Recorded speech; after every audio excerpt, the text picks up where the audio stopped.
Despiertas con el olor a estiércol y pan rancio. Es un día de feria en 1832 y estás caminando por la plaza del mercado en algún pueblito perdido de Inglaterra. A tu alrededor, campesinos gritan vendiendo papas. Un herrero martilla metal caliente. Niños corren entre las piernas de los adultos. Todo normal, todo común, hasta que ves una mujer, de pie en una tarima de madera improvisada entre los puestos de vegetales y ganado. Tiene unos 25 años, tal vez 30, vestido gastado pero limpio, y alrededor de su cuello, amarrada como si fuera un animal, hay una cuerda. Un hombre a su lado grita a la multitud: «¿Quién da más por mi esposa? Empiezo con 5 chelines». Y la gente comienza a hacer ofertas.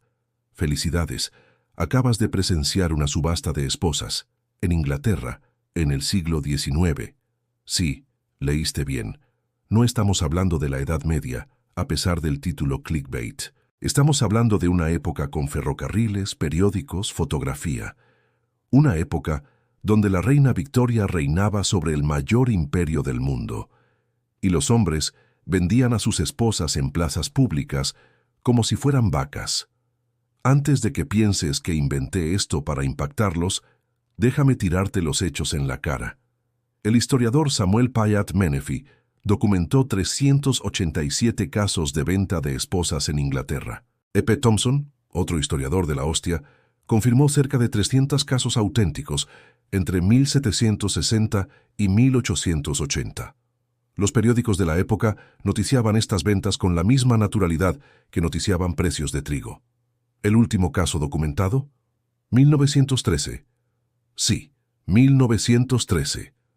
Cuando tus bisabuelos ya estaban vivos, una mujer testificó en un tribunal de Leeds que había sido vendida por su marido a un compañero de trabajo por 1 libra. 1 libra, menos de lo que costaba un buen par de botas. ¿Y sabes lo más perturbador? En la mayoría de los casos, las mujeres estaban de acuerdo con la venta. No, en serio, aceptaban ser amarradas con cuerdas, llevadas al mercado de ganado y vendidas al mejor postor. ¿Por qué? Porque era la única manera de escapar de un matrimonio malo cuando eras demasiado pobre para divorciarte legalmente. Bienvenido a la Inglaterra del siglo XIX, donde el divorcio costaba más que una casa, pero vender a tu esposa como ganado era perfectamente aceptable en la comunidad local. Retrocedamos un poco. Necesitas entender el contexto, porque sin entender por qué esto sucedía, va a parecer solo otra historia de barbaridad histórica aleatoria.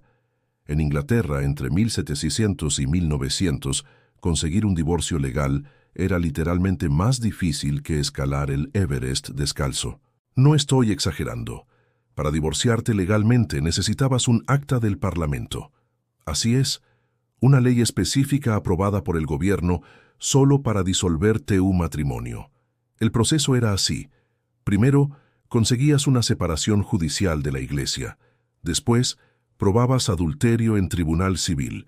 Entonces demandabas al amante de tu esposa por daños a tu propiedad, porque tu esposa era legalmente tu propiedad. Y finalmente, si habías sobrevivido financiera y emocionalmente a todo esto, peticionabas al Parlamento por un acta privada. ¿Costo total? Fácilmente miles de libras. Un trabajador común ganaba cerca de 20 libras al año. Hagan las cuentas. Entonces, para el 99% de la población, el divorcio simplemente no existía como opción. Te casabas y te jodiste. Literalmente atrapado hasta que la muerte los separe. Pero aquí está el problema. La gente aún quería salir de matrimonios malos. Maridos violentos existían. Esposas insoportables existían. Casos extramatrimoniales sucedían. Y cuando estás atrapado en una relación que está destruyendo tu vida, te vuelves creativo. Ahí entra la subasta de esposas. Ahora, presten atención porque esto es importante. La venta de esposas no tenía ninguna validez legal. Cero, nada. Era completamente ilegal.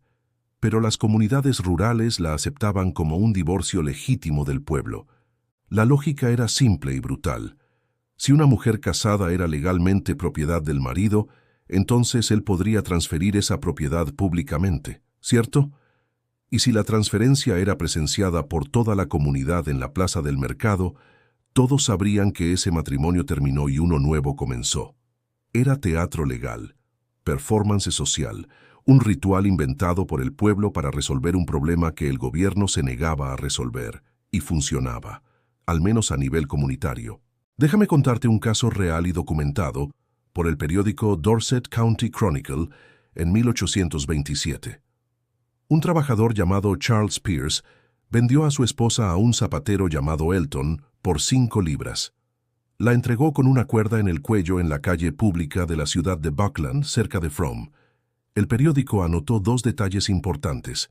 Ella parecía muy dispuesta y las campanas de la iglesia tocaron. Las campanas de la iglesia tocaron. La comunidad celebró la venta de una mujer como si fuera una boda, porque en sus cabezas era exactamente eso, el fin de un matrimonio y el comienzo de otro. Thomas Hardy leyó sobre ese caso en los periódicos y quedó tan impresionado que basó toda la apertura de su novela El alcalde de Casterbridge en eso. Uno de los clásicos de la literatura inglesa comienza con un tipo vendiendo a su esposa borracho en una feria. Y los críticos literarios de la época dijeron que Hardy lo había inventado, que aquello era demasiado absurdo para ser real. Entonces Hardy tuvo que publicar las fuentes históricas probando que sí, eso realmente sucedía. Ahora te estás preguntando, vale, pero ¿cómo exactamente funcionaba este ritual macabro? Déjame ponerte en la escena. Eres un trabajador rural en 1820. Tu matrimonio es un infierno. Tu esposa te odia. Tú la odias. No hay amor. No hay respeto. Solo miseria. Y conoces a otro tipo que está interesado en ella, o ella conoce a otro tipo y quiere estar con él. Entonces ustedes 3 hacen un acuerdo. Vas a vender a tu esposa públicamente. El otro tipo va a comprar. Y todos siguen adelante. Primero, anuncias la venta. A veces es solo comentar en el pub local. Otras veces, como en el caso documentado de Harley Thompson en 1858, contratas a un pregonero de la ciudad para anunciar oficialmente que vas a vender a tu esposa en tal día, tal hora, tal lugar. El día marcado, pones una cuerda alrededor del cuello de tu esposa, o en la cintura, o en el brazo. La cuerda es esencial. Simboliza que la mujer es ganado siendo transferido. Es degradante como la mierda, pero es parte del ritual. La llevas hasta el mercado. De preferencia el mercado de ganado, donde se venden animales. Esto no es coincidencia. Estás literalmente equiparando a tu esposa a una vaca o un caballo. Multitudes aparecen. En 1806, una venta en Hull tuvo que ser pospuesta porque apareció demasiada gente. Cientos de personas venían a ver una mujer ser vendida. Entonces comienza la subasta. Describe sus cualidades como si estuvieras vendiendo un animal de trabajo. Buena trabajadora, saludable, sabe cocinar. Ya tuvo tantos hijos sin morir. Todas las cualidades que la harían una buena compra. Las ofertas comienzan. A veces está combinado. El comprador ya está decidido, generalmente el amante de ella. La subasta pública es solo para hacerlo oficial, pero otras veces había ofertas competitivas reales. Extraños haciendo ofertas, y eso podía salir muy mal, como van a ver. Los precios variaban absurdamente. En 1832, una esposa fue vendida por 1 libra y un perro Terranova. Otra en 1862 fue vendida por una jarra de cerveza que costaba cerca de 3 peniques y medio. En el otro extremo, en 1865, una mujer y sus 2 hijos fueron vendidos por 100 libras más 25 libras por cada niño. Eso es cerca de 15.000 libras en valores de hoy, por una familia. Y aquí viene la parte que va a freír tu cabeza. En la investigación de E. P. Thompson sobre 218 casos entre 1760 y 1880, solo 4 mujeres fueron vendidas completamente contra su voluntad. Solo 4, menos del 2%, lo que significa que en la aplastante mayoría de los casos, las mujeres estaban de acuerdo. Algunas hasta instigaban. Había casos documentados de mujeres pidiendo, rogando a sus maridos que las vendieran para que pudieran estar con hombres que realmente amaban. ¿Por qué? Porque cuando eres una mujer casada en la Inglaterra del siglo XIX, no tienes derechos. Cero. Eres una femme covert, cubierta por la identidad legal de tu marido. No puedes tener propiedad. Tu salario pertenece a tu marido. No puedes firmar contratos. Legalmente no existes como individuo. ¿Y el divorcio? Imposible. Entonces, si estás atrapada en un matrimonio violento o miserable y hay un tipo que te trata bien y quiere estar contigo, ser vendida públicamente de forma humillante es un precio que muchas mujeres estaban dispuestas a pagar. Es una elección horrible. Pero cuando todas tus opciones son horribles, eliges la menos horrible. Pregunta para ustedes. Si estuvieras atrapado en un matrimonio que está destruyendo tu vida, y la única salida fuera ser amarrado con cuerda y vendido en público, pero eso te daría una oportunidad real de felicidad, ¿lo harías? Comenten ahí, porque realmente quiero saber dónde trazan esa línea. Ahora, lo más loco es que nadie realmente sabía si esto era legal o no. Los magistrados tenían opiniones diferentes. Un magistrado en el siglo XIX dijo abiertamente que no creía que tenía el derecho de impedir ventas de esposas. Otros mandaban a la policía a interrumpir. Y en algunos casos, los propios comisionados de la ley de pobres forzaban a hombres a vender a sus esposas en vez de tener que mantener a la familia en asilos. Así es, oficiales del gobierno preferían que vendieras a tu esposa a tener que pagar asistencia social para ustedes. La hipocresía era brutal. Mientras trabajadores eran procesados por vender esposas y casarse de nuevo, hombres ricos mantenían amantes abiertamente y conseguían divorcios parlamentarios con dinero y conexiones. La ley solo funcionaba si eras rico. Si eras pobre, inventabas tus propias soluciones. Y esas soluciones eran siempre más degradantes. Observadores extranjeros, especialmente los franceses, quedaban horrorizados. Publicaban caricaturas de ingleses arrastrando esposas amarradas por el mercado de Smithfield en Londres. Periódicos franceses se burlaban. ¿Cómo pueden los ingleses hablar de civilización cuando venden mujeres como animales? Y honestamente, tenían razón. Inglaterra estaba conquistando un cuarto del mundo, presumiendo de ser el ápice de la civilización occidental, exportando valores civilizados a las colonias. Y en casa, hombres vendían esposas amarradas con cuerdas en mercados de ganado. La última parte que necesito contarte ahora es sobre Thomas Hardy y el alcalde de Casterbridge, porque esto muestra cómo la práctica era real y controvertida. Cuando Hardy publicó la novela en 1886, comenzando con un tipo borracho vendiendo a su esposa en una feria, los críticos literarios atacaron. Dijeron que era absurdo, exagerado, que Hardy lo había inventado para impactar. Hardy respondió citando casos reales de los periódicos. Había copiado 3 casos de venta de esposas en su cuaderno de hechos históricos, incluyendo el caso de Charles Peirce que mencioné. Probó, con fuentes documentadas, que aquello sucedía. Y aún así, personas educadas de la época insistían en que era mito, que no podía ser real, porque admitir que era real significaría admitir que la sociedad inglesa tenía un problema gigantesco y sistémico. Entonces fingieron que no existía, borraron de la memoria colectiva, y por eso probablemente nunca habían oído hablar de esto en la escuela. ¿Cuántos de ustedes ya habían oído hablar de subasta de esposas antes? Comenten ahí, porque apuesto que es menos del 10% de quien está viendo. Y eso es lo más aterrador.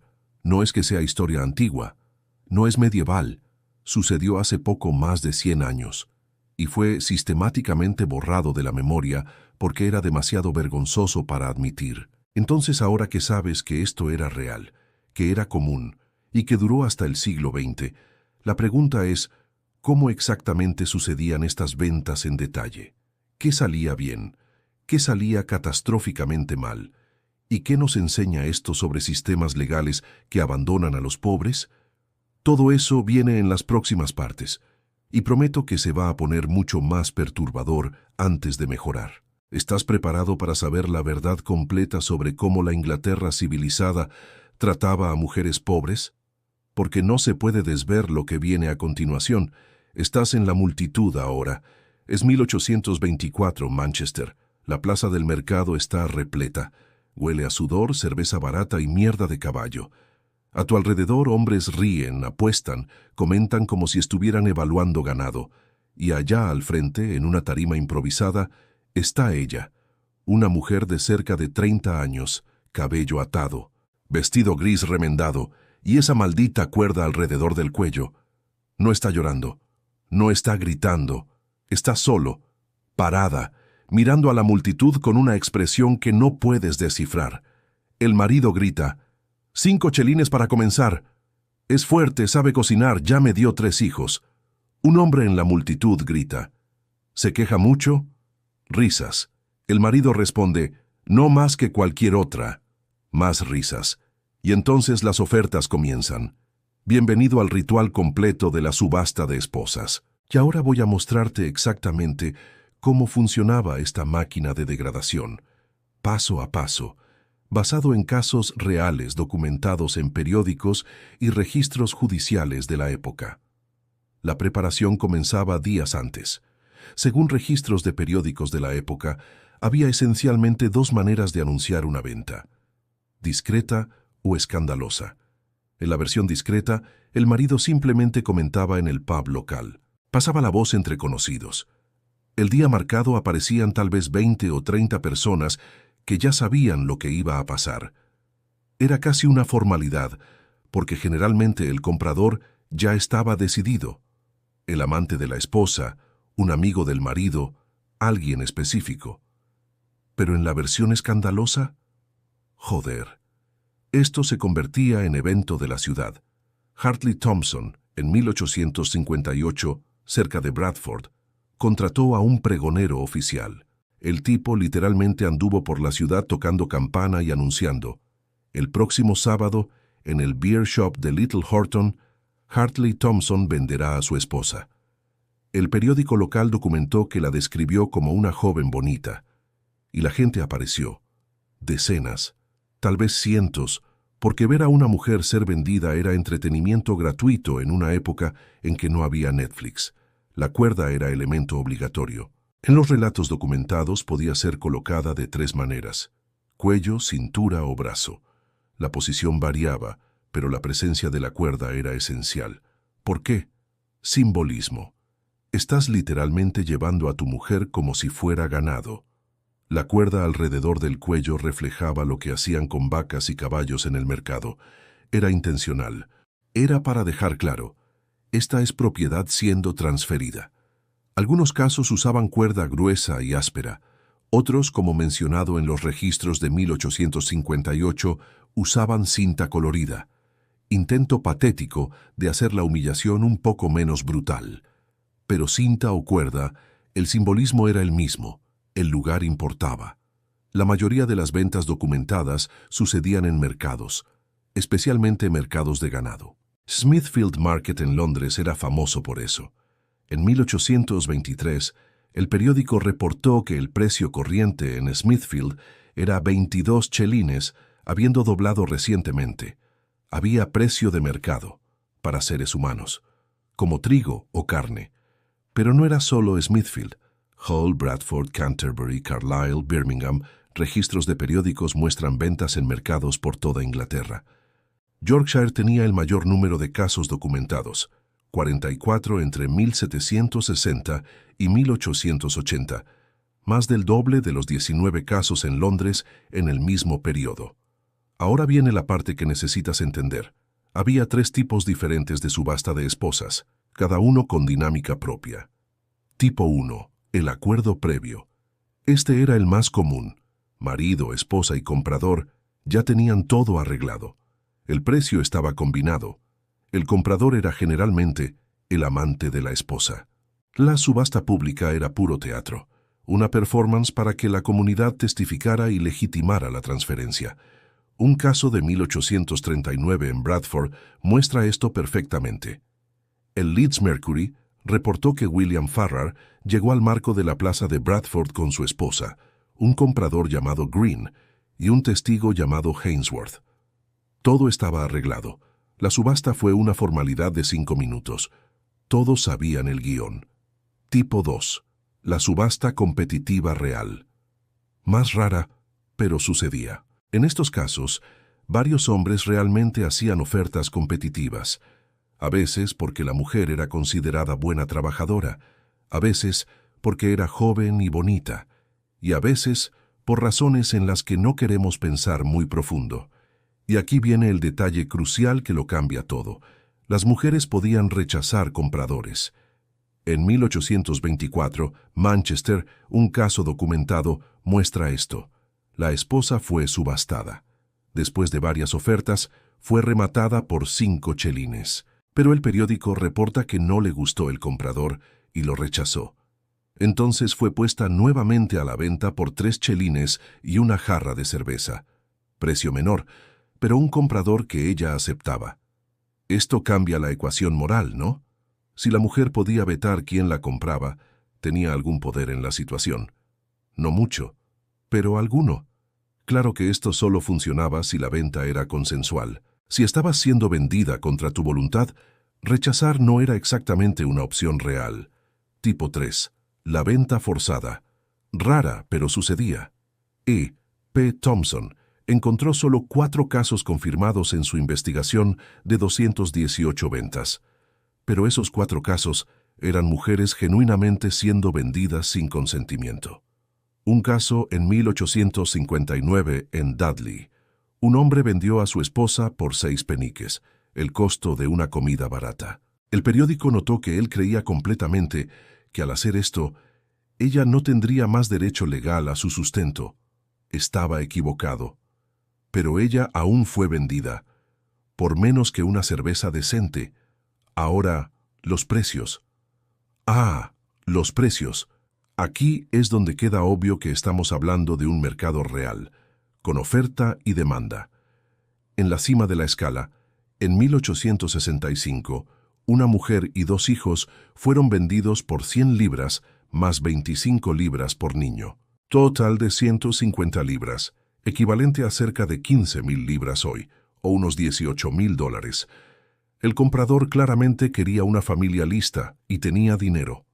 En el medio, 5 libras era común, 1 libra también.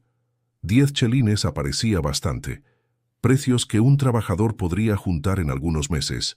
Y en el fondo, oh chico, una esposa en Carlisle, 1832, vendida por 1 libra y un perro Terranova. El perro probablemente valía más que la libra. Otra en Selby, 1862, una jarra de cerveza, 3 peniques y medio, menos que un pan, y hay casos de mujeres vendidas gratis, literalmente gratis. El marido solo quería deshacerse de ella, y alguien aceptó tomarla. Piensa en lo que esto significa.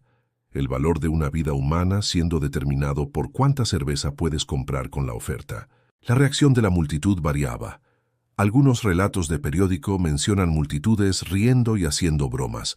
Otros describen silencio incómodo. En 1806, Hull, la venta tuvo que ser pospuesta porque la multitud era tan grande que estaba causando tumulto. El periódico notó que esto sugería que las ventas de esposas eran eventos relativamente raros y por lo tanto populares como espectáculo. Raros, pero populares. Como ejecuciones públicas. Entretenimiento a través del sufrimiento ajeno. Después de la subasta venía la transferencia física. El nuevo dueño literalmente se llevaba a la mujer, a veces de la mano si era su amante, a veces siendo jalada por la cuerda como animal si era venta forzada. Y en algunos casos absurdos había una procesión.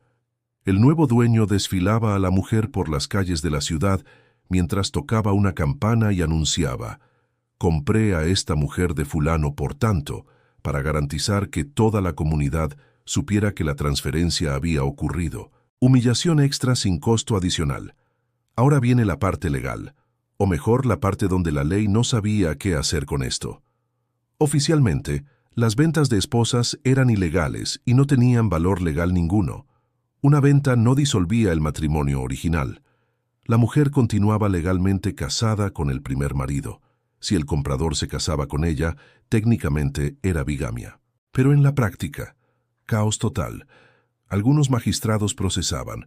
En 1869, un juez de paz declaró: vender o comprar públicamente a una esposa es claramente un crimen indiciable, y muchos procesos contra maridos por vender y otros por comprar fueron sostenidos recientemente, y prisión de 6 meses impuesta. 6 meses de cárcel por intentar escapar de un matrimonio malo, de la única forma que podías pagar. Pero otros magistrados hacían la vista gorda. Un magistrado del siglo XIX fue citado diciendo que no creía tener derecho de impedir ventas de esposas. Y hay casos documentados de comisionados de la ley de pobres, forzando a hombres a vender esposas en vez de tener que mantener familias en asilos. El gobierno a veces prefería que vendieras a tu esposa que pagar asistencia social. Y la confusión legal creaba pesadillas. Un caso de 1835 muestra esto perfectamente. Un hombre vendió a su esposa por 15 libras. Ella fue a vivir con el comprador. Años después, tanto el vendedor como el comprador murieron. La mujer entonces reivindicó parte de la herencia del primer marido como viuda legal, y los tribunales estuvieron de acuerdo con ella. A pesar de la venta pública, a pesar de años viviendo con otro hombre, legalmente ella aún era esposa del primero. La venta no tenía significado legal. Entonces el tipo que la compró pagó 15 libras, vivió con ella como esposa por años. No tenía ningún derecho legal sobre ella. Nada. Su herencia venía del primer marido que la vendió. ¿Puedes imaginar la confusión? Toda la estructura social de una venta de esposa colapsaba cuando chocaba con la ley real. Esto llevaba a más tragedia. Hombres pensaban que se habían divorciado legalmente a través de la venta. Se casaban de nuevo. Eran procesados por bigamia. Y jueces, incluso los simpáticos, tenían que condenarlos. Hay un caso famoso de 1844. Un hombre fue juzgado por bigamia después de vender a su esposa y casarse de nuevo. El juez, Sir William Henry Maule, claramente tenía pena de él. El juez explicó paso a paso lo que el hombre tendría que hacer para divorciarse legalmente. Proceso judicial, separación de la iglesia, probar adulterio, demandar al amante, petición al Parlamento. Costo: cientos de libras. Tiempo: años. Entonces el juez dijo: sé que no puedes pagar nada de esto. Sé que la ley no da opciones, pero legalmente estás jodido. Y lo condenó a prisión. La hipocresía quemaba. Mientras hombres pobres eran encarcelados por intentar divorciarse de la única forma accesible, hombres ricos mantenían amantes abiertamente y conseguían divorcios parlamentarios con dinero y conexiones. ¿La diferencia? Dinero. Siempre dinero. Y los observadores extranjeros, especialmente franceses, tenían un día de campo con esto. Caricaturas francesas mostraban ingleses brutales arrastrando esposas amarradas por mercados. Artículos se burlaban: ¿cómo pueden los ingleses presumir de civilización cuando venden mujeres como caballos?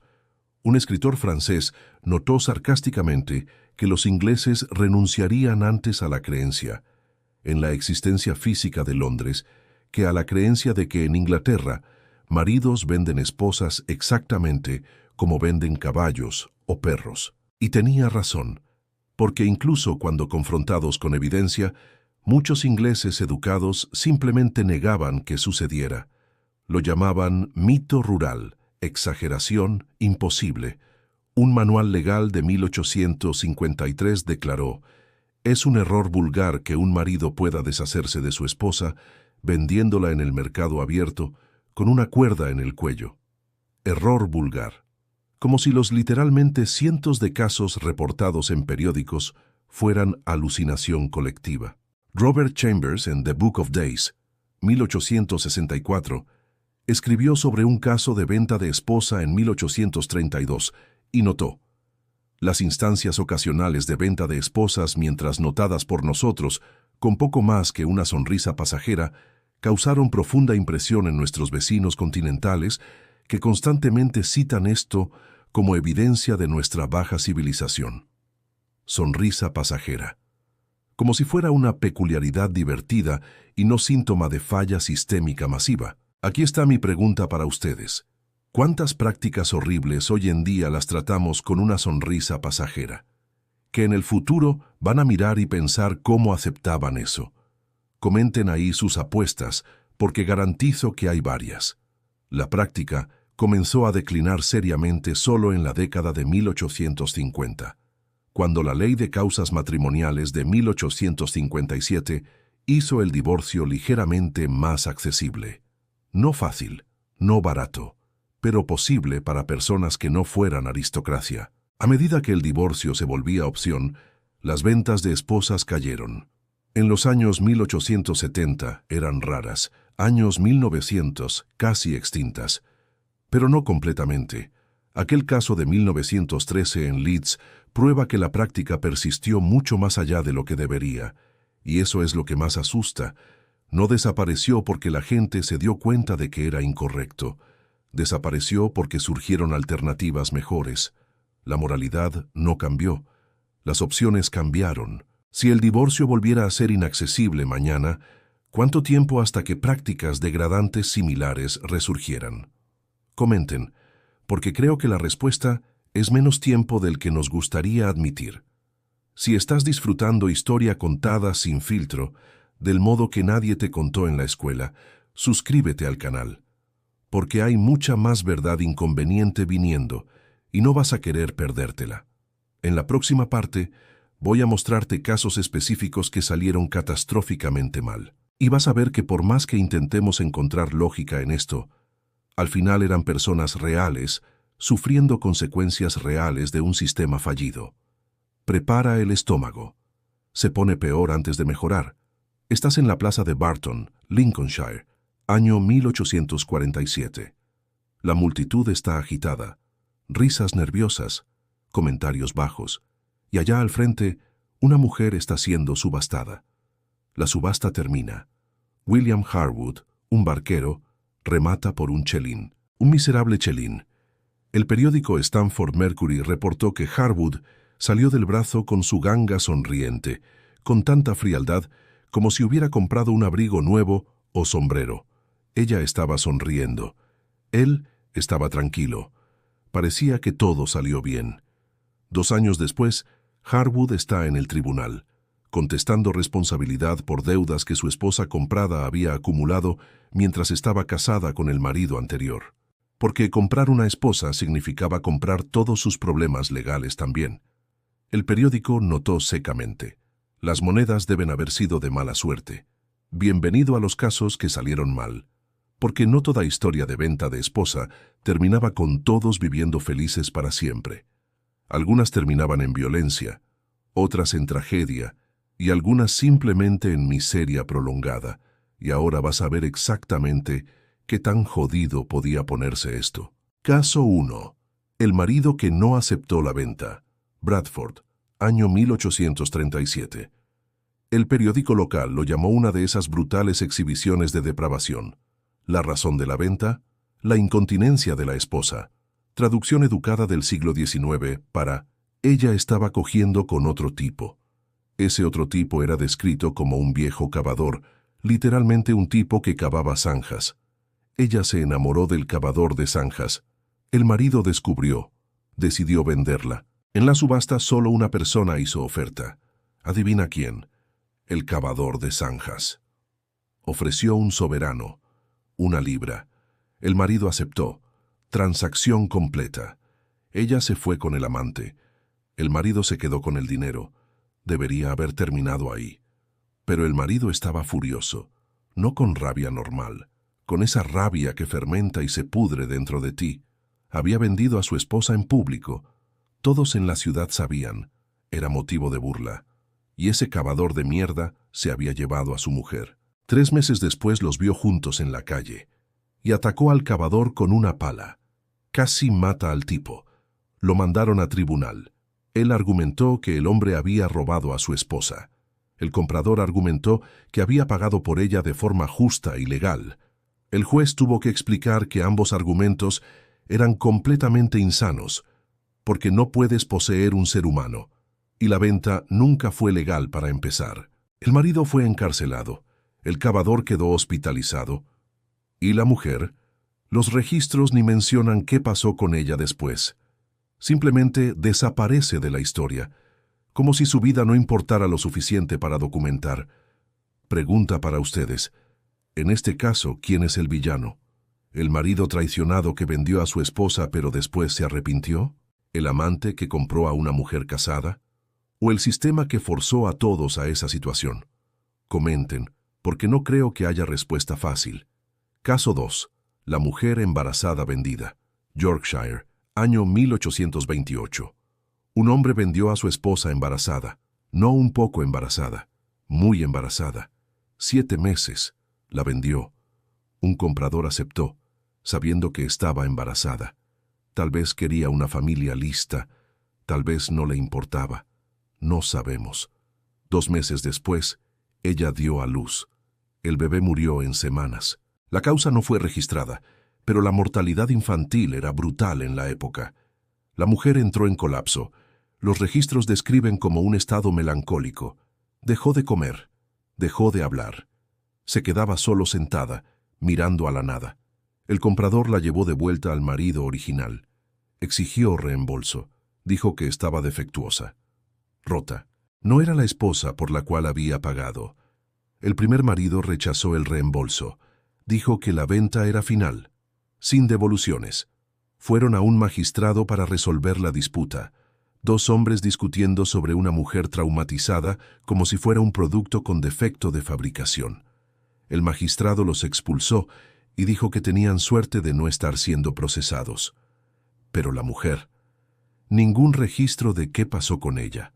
Desaparece de la historia en el momento de su trauma más profundo. ¿Pueden procesar esto? Una mujer embarazada vendida, pierde al bebé, tiene colapso mental completo, y entonces es devuelta como mercancía defectuosa, y nadie documenta si sobrevivió, si se recuperó, si murió.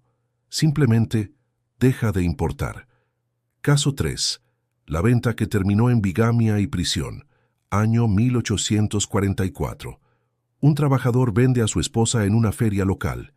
Ella va a vivir con el comprador. Él piensa que está divorciado. Conoce a otra mujer. Se enamora. Se casa de nuevo. Solo hay un problema. No estaba divorciado. La venta no tenía validez legal. Entonces, técnicamente, cometió bigamia. Alguien denuncia. Probablemente un vecino con envidia o un enemigo. Es arrestado y llevado a juicio. El juez era Sir William Henry Moll, y este juez claramente sentía pena del tipo. Entonces explicó, en detalles dolorosos, exactamente lo que el hombre tendría que hacer para divorciarse legalmente. Primero, dijo el juez, tendrías que demandar a tu esposa en el tribunal civil por daños. Eso costaría tal vez 100 libras. ¿Tienes eso? El hombre negó con la cabeza. Ganaba tal vez 20 libras al año. Entonces, continuó el juez, tendrías que conseguir una separación de la iglesia. Más 50 libras, tal vez. ¿Tienes eso? No. Después tendrías que probar adulterio en tribunal. Más costos, más abogados. Y entonces, si todo eso saliera bien, peticionarías al Parlamento por un acta privada para disolver el matrimonio. Eso costaría cientos de libras más. El juez miró al hombre y dijo, ¿entiendes ahora por qué no podías hacer nada de eso? ¿Entiendes que la ley no deja ninguna opción para personas como tú? El hombre asintió, y entonces el juez dijo, pero aún tengo que mandarte a prisión, porque lo que hiciste es ilegal. 6 meses de cárcel, por intentar tener una segunda oportunidad de felicidad de la única forma que pensaba posible. Mientras tanto, hombres ricos estaban manteniendo amantes abiertamente, teniendo hijos ilegítimos, consiguiendo divorcios parlamentarios con conexiones y dinero. La ley castigaba pobreza, no inmoralidad, pobreza. Caso 4. La mujer vendida. 2 veces. Principios de los años 1800. Una mujer fue vendida por el primer marido. Vivió con el comprador por algunos años. Entonces esa relación también se agrió, y él la vendió de nuevo. Sí, segunda venta, como un carro usado siendo revendido. No sabemos los detalles completos porque el registro está fragmentado, pero sabemos que sucedió, Y sabemos que terminó con un tercer hombre. ¿Qué hizo esto a su psique? Ser vendida una vez ya es traumático, pero 2 veces. Ser tratada como propiedad transferible no una, sino 2 veces. No tenemos su diario, no tenemos cartas, no sabemos cómo lidiaba con esto, pero podemos imaginar, y la imaginación es suficiente para dejarte mareado. Caso 5. Los niños que fueron incluidos en la venta, año 1865. El caso que mencioné antes. Una mujer y sus 2 hijos vendidos juntos. 100 libras por la madre, 25 libras por cada niño. Total, 150 libras. Los niños no tenían elección, no tenían opinión.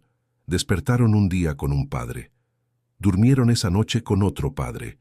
Fueron vendidos como parte de un paquete familiar. ¿Qué tipo de trauma causa esto en un niño? ¿Ver a tu madre siendo subastada? ¿Ser tú mismo subastado?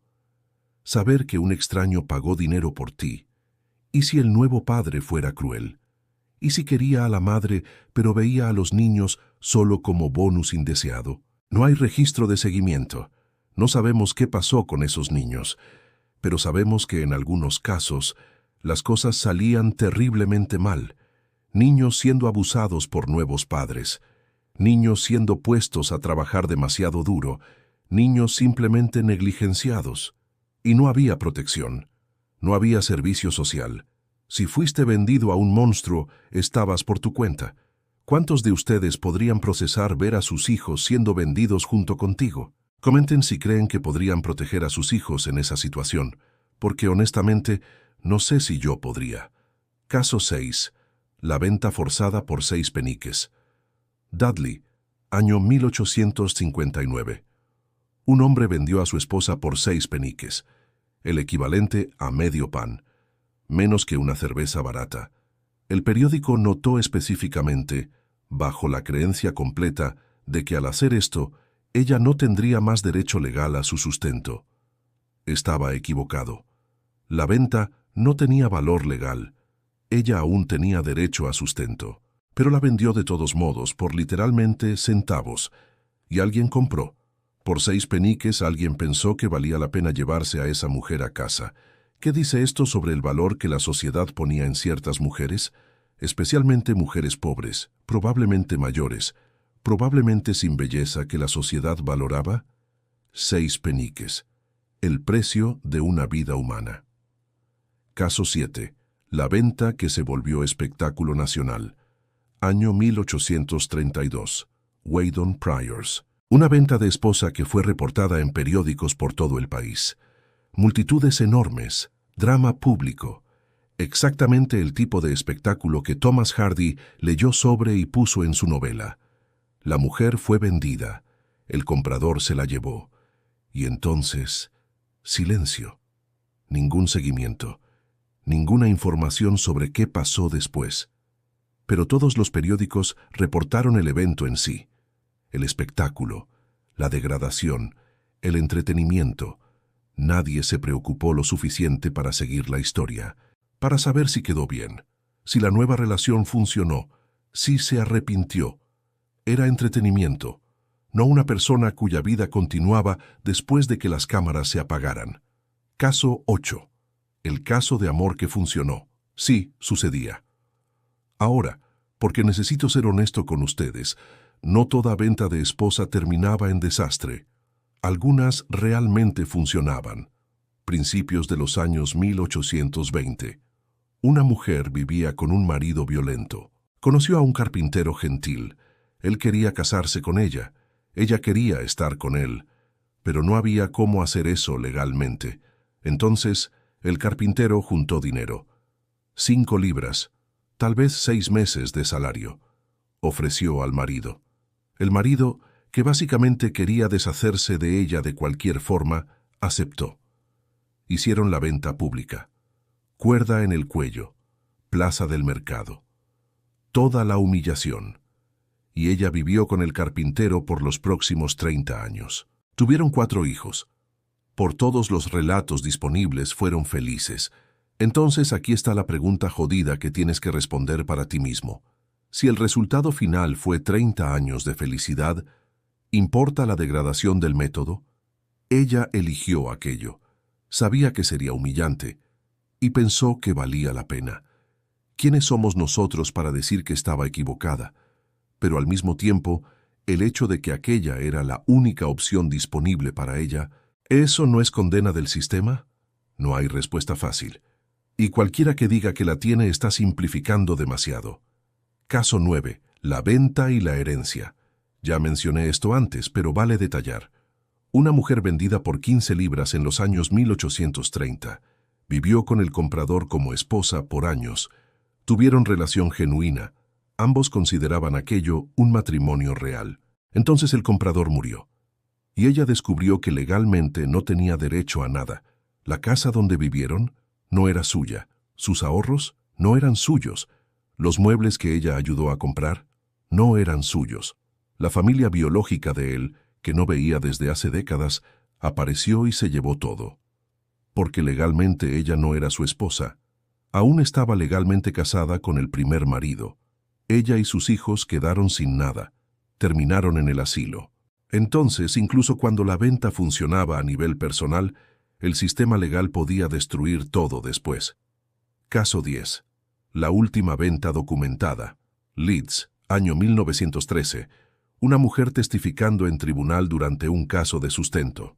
Ella dijo calmadamente: «Mi marido me vendió a uno de sus compañeros de trabajo por 1 libra». 1913. La Primera Guerra Mundial estaba a 1 año de comenzar.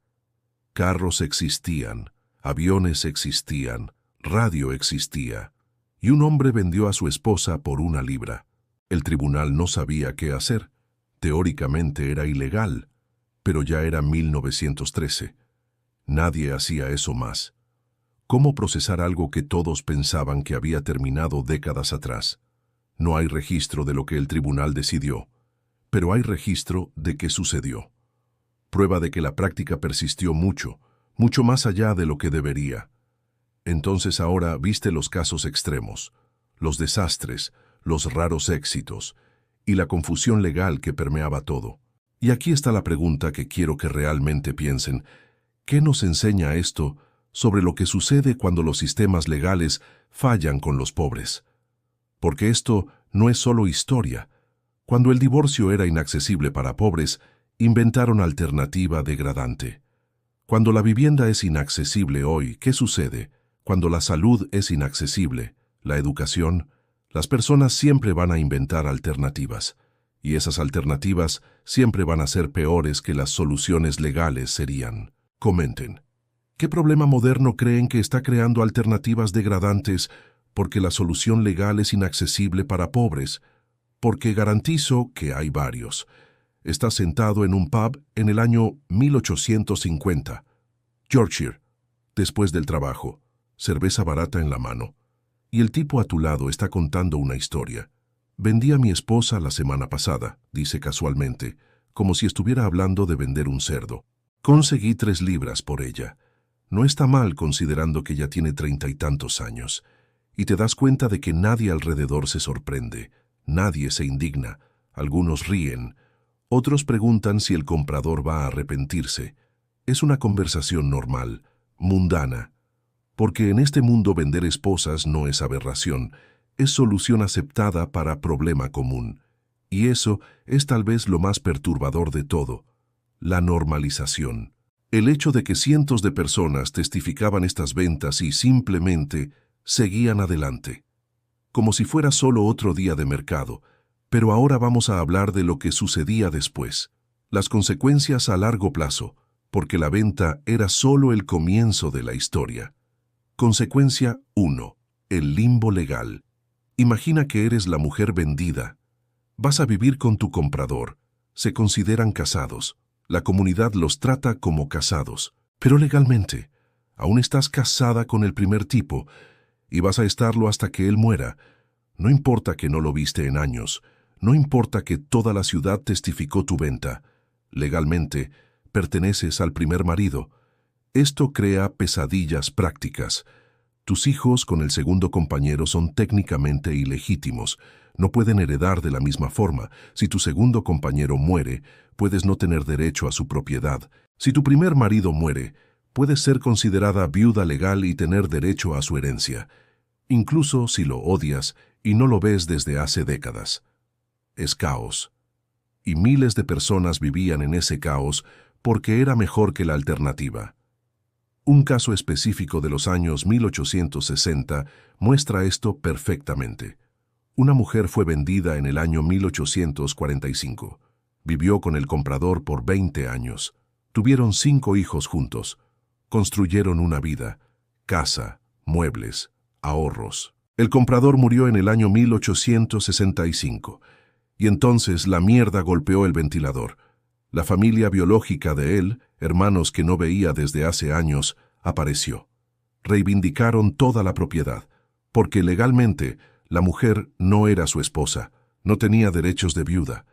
Pero espera, se pone mejor, el primer marido de ella aún estaba vivo. Entonces, técnicamente, ella aún estaba casada con él, y él también apareció, reivindicando que como marido legal tenía derecho a cualquier propiedad que ella pudiera haber adquirido.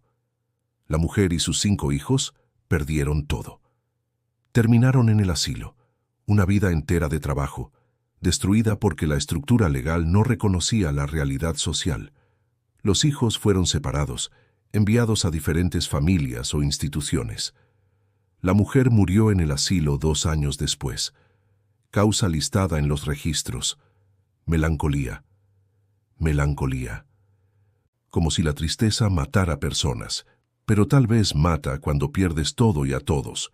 Consecuencia 2. Los hijos atrapados en el medio. Cuando una esposa era vendida, ¿qué sucedía con los hijos de matrimonios anteriores? A veces eran incluidos en la venta, como vimos. Otras veces se quedaban con el padre original, y algunas veces, y esto parte el corazón, las familias eran divididas. Un caso de los años 1830 documenta a una mujer con 3 hijos siendo vendida. El comprador solo la quería a ella, no los hijos. Entonces los niños se quedaron con el padre. El padre era trabajador brazaal. No tenía cómo cuidar de 3 niños solo mientras trabajaba. No había guardería. No había asistencia social adecuada. Los niños mayores intentaron cuidar de los menores. Dentro de un año, 2 de los niños murieron. Desnutrición, enfermedad, negligencia no intencional de un padre sobrecargado intentando sobrevivir. El periódico local mencionó las muertes en una línea, como si fuera inevitable. Y tal vez lo era, dado el sistema. Pero esos niños pagaron el precio por las decisiones de los adultos, y nadie pensó que eso era razón suficiente para cuestionar la práctica entera. Consecuencia 3. La violencia doméstica ineludible. Aquí está algo de lo que nadie habla. Algunas mujeres vendidas estaban huyendo de maridos violentos, y a veces compraban hombres tan malos o peores, porque no había período de prueba, no había cortejo adecuado. Muchas veces el comprador era elegido apresuradamente, solo para salir de situación mala. ¿Y si el nuevo tipo también era violento? Estabas jodida, porque ahora habías quemado tu única salida. No podías ser vendida de nuevo fácilmente. Y volver al primer marido generalmente no era opción. Entonces mujeres quedaban atrapadas en segundas relaciones abusivas sin ninguna salida. Registros de tribunales muestran casos de mujeres vendidas apareciendo años después con lesiones obvias, intentando conseguir órdenes de protección contra sus compradores. Pero el sistema legal no sabía cómo lidiar con esto. Ella no estaba legalmente casada con el comprador. Entonces leyes de violencia doméstica no se aplicaban de la misma forma. Existía en limbo legal que la hacía aún más vulnerable. Consecuencia 4. El estigma social persistente. Incluso en comunidades que aceptaban ventas de esposas, había estigma, especialmente para las mujeres. Eras la mujer que fue vendida, eso te seguía. En peleas, personas te lo echaban en cara, tus hijos podían ser provocados en la escuela. Eras marcada para siempre, como mercancía que había sido transferida. Y esto no importaba si la venta fue tu idea. No importaba si te salvó de situación terrible. El estigma se pegaba. Hombres que vendían esposas también cargaban alguna vergüenza, pero menos.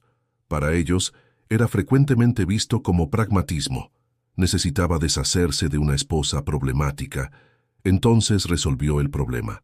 Hasta admirable, en lógica retorcida de la época.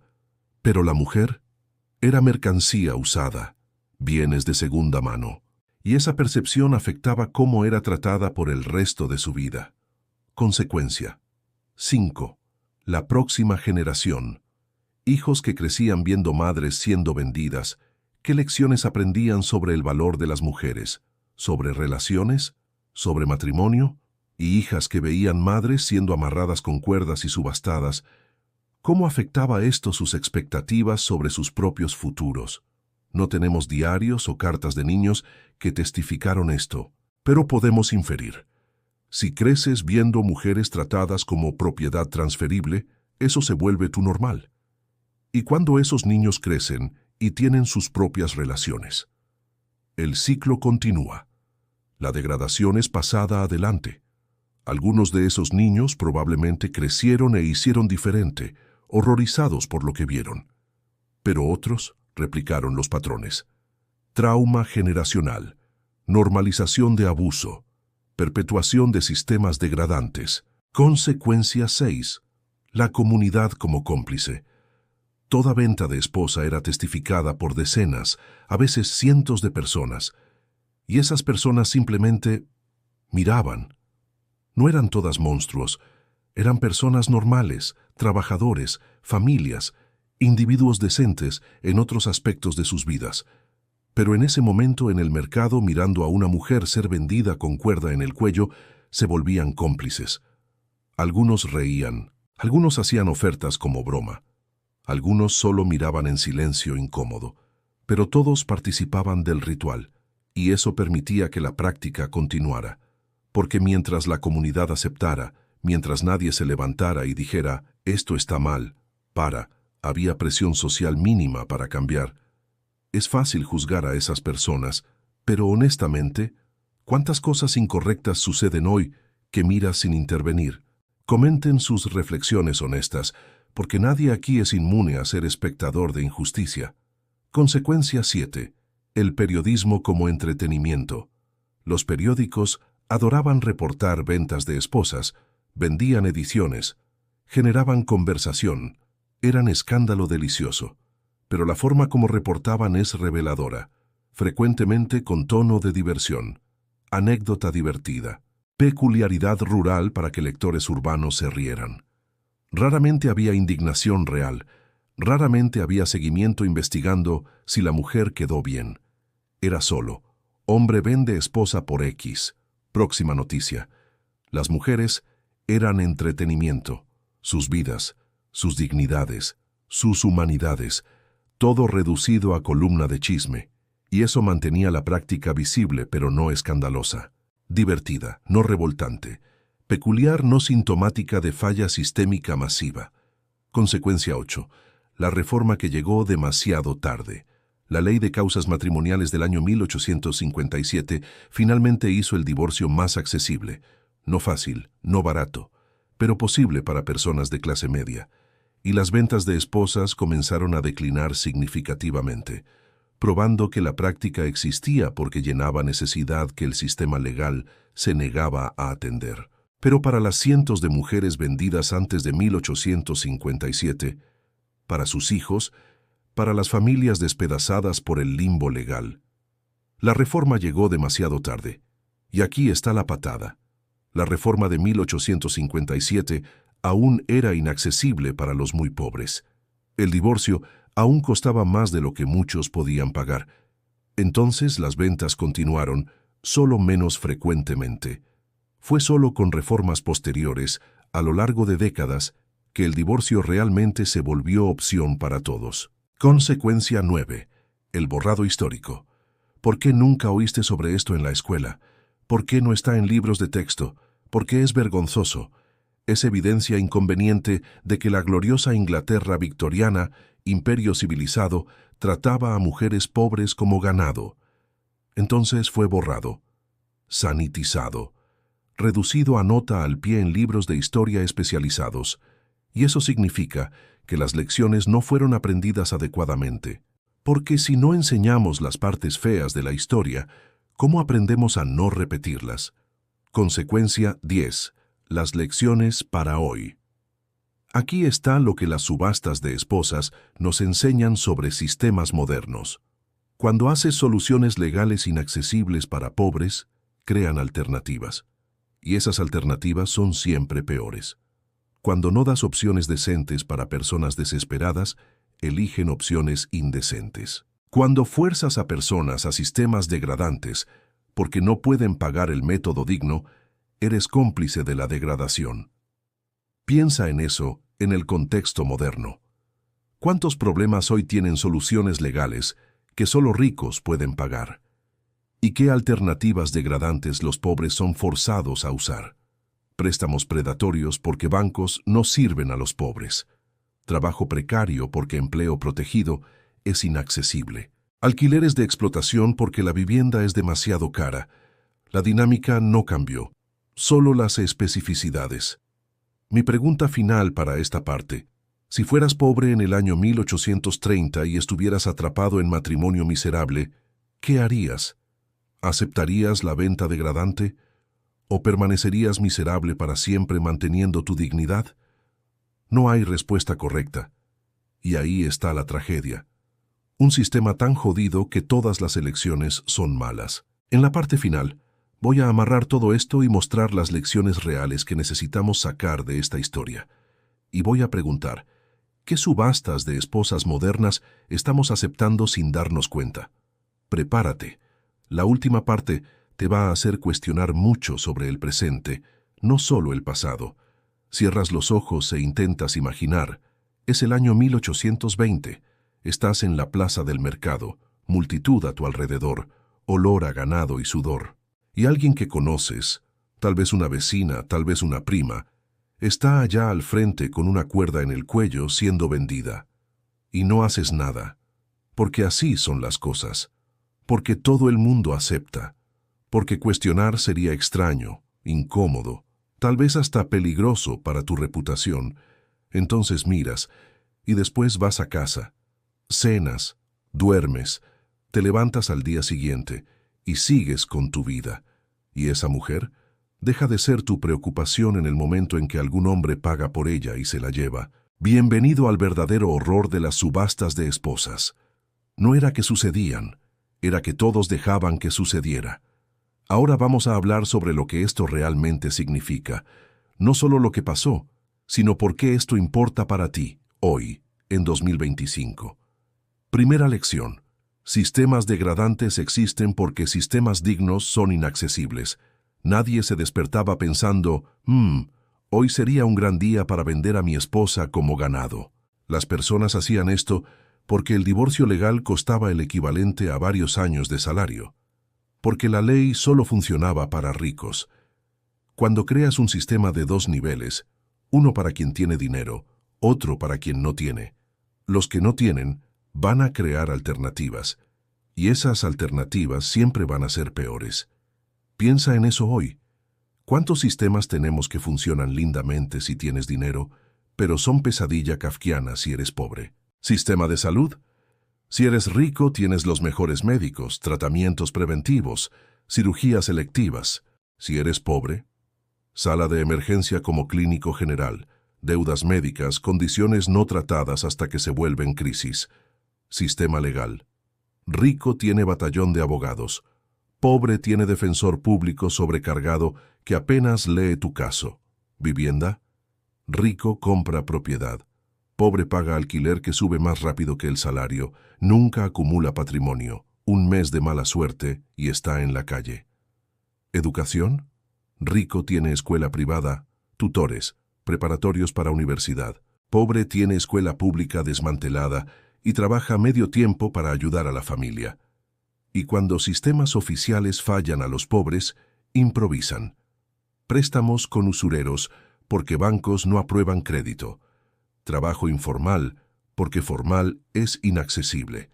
Remedios comprados ilegalmente porque los legales son demasiado caros. Son las subastas de esposas modernas. No literalmente, pero estructuralmente. Soluciones degradantes para problemas que solo existen porque la solución digna es inaccesible. Entonces aquí está mi primera pregunta real. ¿Qué sistema usas que es versión degradante porque no puedes pagar la versión buena? Comenten honestamente, sin vergüenza, porque reconocer es el primer paso para exigir cambio. Segunda lección.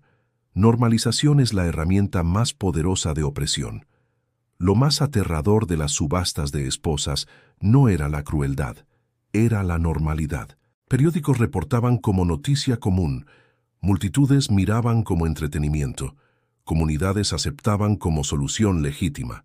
No era escándalo, era martes. Y así es como la opresión realmente funciona, no a través de violencia chocante constante, a través de degradación normalizada que se vuelve invisible. La esclavitud persistió por siglos porque fue normalizada. Personas decentes, bondadosas en otros aspectos, poseían otros seres humanos y dormían tranquilas porque todo el mundo lo hacía. La segregación fue ley por décadas porque era normal. Personas buenas la apoyaban porque así eran las cosas. Trabajo infantil, jornadas de 16 horas, sin derechos laborales. Todo fue normal hasta que alguien dijo, esto está mal, para. Entonces mira a tu alrededor ahora. ¿Qué estamos normalizando? ¿Qué prácticas aceptamos porque todo el mundo las acepta? Personas sin hogar durmiendo en la calle en ciudades ricas. Normal. Personas muriendo porque no pueden pagar insulina. Triste, pero normal. Niños pasando hambre en país con exceso de comida. Normal. Personas trabajando 3 empleos y aún así apenas sobreviviendo. Economía moderna normal. La cuestión no es si esas cosas son incorrectas. Todo el mundo sabe que lo son. La cuestión es, ¿son normales suficiente que dejamos de sorprendernos? Porque cuando dejas de sorprenderte, te vuelves espectador en el mercado de ganado. No necesariamente malo, pero definitivamente cómplice. ¿Qué injusticia te acostumbraste tanto que dejaste de ver como chocante? Comenten, porque todos nosotros tenemos por lo menos una. Tercera lección. Elecciones imposibles no son realmente elecciones. Defensores de las subastas de esposas a veces argumentaban, pero las mujeres estaban de acuerdo. Ellas elegían esto. ¿Cómo puede ser opresión si es elección? Y técnicamente tenían razón. La mayoría de las mujeres vendidas estaban de acuerdo. Algunas hasta instigaban. Pero aquí está el problema. Cuando tus opciones son permanecer en relación violenta o ser vendida como ganado, eso no es elección real. Es elegir qué horror prefieres. Libertad no es solo ausencia de coerción directa, es presencia de opciones genuinas. Si alguien te ofrece elección entre morir de hambre o trabajar por centavos en condiciones peligrosas, técnicamente eliges el trabajo. Pero llamar a eso elección libre es broma cruel. Y vemos esto hoy constantemente. Personas eligen trabajos degradantes, alquileres explotadores, relaciones malas, situaciones insostenibles, y entonces son juzgadas por sus elecciones. Pero mira las opciones disponibles antes de juzgar, porque generalmente, cuando miras de verdad, percibes que no eran elecciones, eran solo diferentes sabores de imposible. ¿Cuántas veces quedaste atrapado entre opciones malas y tuviste que elegir la menos peor? ¿Y cómo te sentiste cuando alguien juzgó tu elección sin entender tus opciones? Compartan, porque esta es experiencia universal. Cuarta lección. Clase determina casi todo, especialmente acceso a la justicia. Ricos conseguían divorcios parlamentarios, pobres vendían esposas en mercados. Misma necesidad, soluciones completamente diferentes basadas puramente en dinero, y la ley castigaba solo a los pobres. Hombres ricos con amantes, mirar para otro lado. Trabajador que vendió esposa y se casó de nuevo, prisión por bigamia. La justicia no era ciega, era perfectamente capaz de ver tu cuenta bancaria. Cambió eso, honestamente, menos de lo que nos gustaría admitir. ¿Rico comete crimen de cuello blanco involucrando millones? Acuerdo, multa que es porcentaje ínfimo del lucro, sin tiempo de cárcel. ¿Pobre roba comida? Prisión. Rico es atrapado con drogas, rehabilitación privada, registro limpio con buenos abogados. Pobre es atrapado con misma cantidad, años de prisión, registro criminal que destruye oportunidades futuras. Rico comete error. Segunda oportunidad, tercera oportunidad, infinitas oportunidades. Pobre comete error, marcado para toda la vida. La dinámica es idéntica, solo los detalles cambiaron. ¿Cómo crees que el sistema de justicia te trataría versus alguien con 100 veces tu patrimonio en el mismo crimen? Sean honestos en los comentarios. Quinta lección. Historia es borrada por razones políticas. ¿Por qué nunca aprendiste sobre subastas de esposas en la escuela? ¿Por qué no está en libros de texto estándar? Porque es inconveniente. Es evidencia de que el glorioso pasado no era tan glorioso, que la civilización occidental tenía huecos gigantes, que el progreso no fue lineal. Entonces borraron, sanitizaron, redujeron a nota al pie en libros especializados que el 99% de las personas nunca leen. Y esto no es accidente, es elección deliberada sobre qué historia contamos. Toda nación, toda cultura hace esto. Seleccionan qué partes del pasado glorificar, qué partes minimizar, qué partes borrar completamente. América glorifica a fundadores de la nación. Minimiza que eran dueños de esclavos. Brasil celebra descubrimiento. Minimiza genocidio indígena. Inglaterra enseña sobre imperio. Minimiza brutalidad colonial. Y cuando borras partes feas de la historia, haces imposible aprender lecciones correctas, porque las lecciones más importantes siempre vienen de las partes que preferimos olvidar. ¿Qué parte de la historia de tu país crees que es propositalmente minimizada o borrada en los libros escolares? Comenten, porque esta es conversación que necesitamos tener. Sexta lección. Testificar sin actuar es complicidad. Cientos de personas miraban cada subasta de esposa, y la vasta mayoría simplemente miraba. No protestaba, no intervenía, solo testificaba y seguía adelante.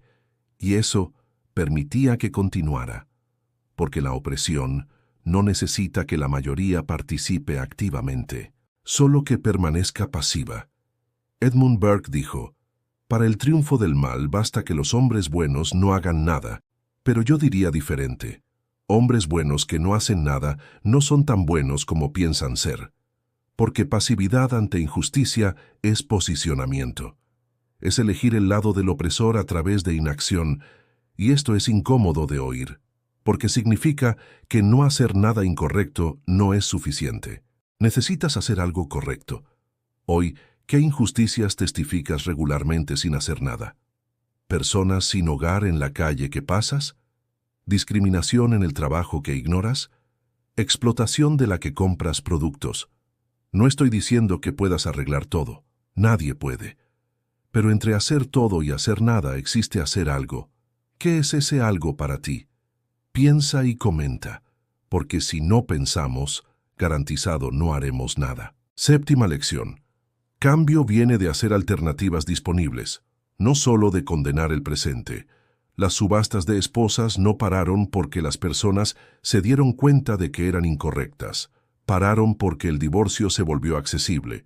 Puedes predicar moralidad lo que quieras, pero si no ofreces alternativa práctica, las personas continuarán haciendo lo que necesitan para sobrevivir. ¿Quieres acabar con la prostitución? Da a las personas opciones económicas realistas. ¿Quieres acabar con el crimen? Da oportunidades legítimas de ganar vida digna. ¿Quieres acabar con trabajo explotador? Garantiza que alternativas existan. Moralizar sin proveer alternativas es masturbación intelectual. Te hace sentir superior sin cambiar nada. Cambio real requiere construir sistemas mejores, no solo destruir los malos. Octava lección. Progreso no es inevitable y puede retroceder. Las subastas de esposas terminaron, pero tomó más de un siglo después de comenzar las protestas serias, e incluso después de terminar oficialmente, casos continuaron hasta el año 1913. Derechos no son permanentes, son conquistados a través de lucha, y pueden ser perdidos a través de complacencia. Mira alrededor. ¿Cuántos derechos conquistados están siendo erosionados? Derechos laborales siendo desmantelados, derechos reproductivos siendo revertidos, derechos de voto siendo restringidos. Progreso no es línea recta ascendente, es batalla constante que requiere vigilancia y lucha continua. ¿Qué derecho tienes hoy que generaciones anteriores lucharon para conquistar, pero tú das por sentado? Piensa en eso, porque nada es permanente sin esfuerzo para mantenerlo. Novena lección. Empatía requiere imaginación. Es fácil juzgar a mujeres que aceptaron ser vendidas. ¿Por qué no simplemente huían? ¿Por qué se sometían a tal degradación? Pero no viviste en su piel. No enfrentaste sus elecciones imposibles. No tenías sus limitaciones. Empatía real requiere imaginar completamente la posición de otra persona antes de juzgar sus elecciones. Y esto es difícil. Requiere esfuerzo mental. Requiere suspender tu propio contexto y entrar en el contexto de otro.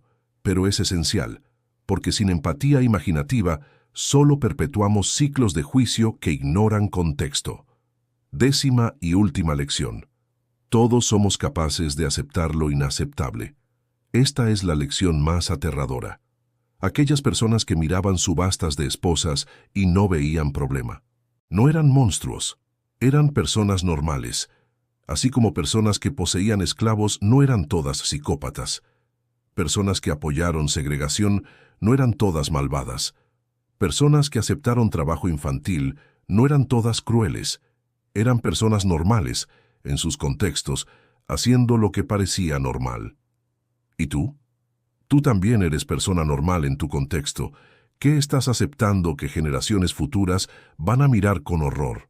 Porque garantizo, hay algo. Siempre hay. Tal vez sea cómo tratamos animales en granjas industriales. Tal vez sea desigualdad económica extrema. Tal vez sea cambio climático. Tal vez sea algo que ni percibimos todavía como incorrecto. Pero alguna cosa que hacemos ahora será vista como barbaridad incomprensible en el futuro. La cuestión es, ¿vas a ser persona que percibe y lucha contra? ¿O persona que acepta porque es normal? Entonces aquí estamos, al final de este viaje a través de uno de los rituales más degradantes de la historia moderna. ¿Y sabes lo que es más aterrador? No que haya sucedido. Es que sucedió recientemente, es que fue normalizado, es que fue borrado de la memoria, y es que las estructuras que lo crearon aún existen en formas diferentes. Cuando sistemas fallan a los vulnerables improvisan, y sus improvisaciones son siempre más degradantes que las soluciones oficiales serían. Cuando sociedades normalizan degradación, la degradación se vuelve invisible, e invisibilidad es protección perfecta contra cambio. Cuando ofrecemos solo elecciones malas, y entonces juzgamos a personas por elegir mal, somos cómplices del sistema que limitó las elecciones. Entonces, ¿qué vas a hacer con ese conocimiento? ¿Vas a solo pensar qué interesante, compartir con amigos como curiosidad macabra y olvidar en una semana? ¿O vas a dejar que esto cambie cómo ves sistemas modernos? ¿Cómo ves alternativas degradantes que personas son forzadas a usar? ¿Cómo ves normalización de injusticia? Porque conocimiento sin acción es solo entretenimiento. Y esas mujeres, esas cientos de mujeres que fueron amarradas con cuerdas y vendidas en mercados, merecen más que ser entretenimiento. Merecen que sus historias enseñen algo, que su sufrimiento signifique algo, que no sean solo anécdota histórica bizarra, sino lección sobre cómo sistemas fallan y cómo todos somos capaces de complicidad. Aquí está mi desafío final para ti. Identifica un sistema moderno que fuerza a personas a alternativas degradantes. Solo uno. Y haz algo al respecto. No necesitas arreglarlo solo, pero haz algo. Dona a organización que trabaja en el problema. Vota en políticos que proponen soluciones reales. Habla sobre eso. Educa a otros. Cualquier cosa más allá de nada, porque nada es lo que aquellas multitudes hicieron en mercados de ganado. Y nada es lo que permitió que la práctica continuara por más de un siglo. Entonces sé diferente. Sé persona que hace algo. Última pregunta. Después de todo lo que aprendiste, ¿cuál fue el detalle que más te chocó? ¿Qué no vas a olvidar? Y más importante, ¿qué vas a hacer diferente ahora? Comenten todo esto porque quiero saber que este mensaje llegó. Y si te gustó esta exploración profunda de verdad histórica inconveniente, suscríbete al canal. Activa la campana. Porque hay mucha más historia que te escondieron, mucha más verdades incómodas, mucha más lecciones que necesitamos desesperadamente aprender. Historia no es solo sobre el pasado, es sobre entender cómo llegamos aquí y cómo podemos hacer mejor.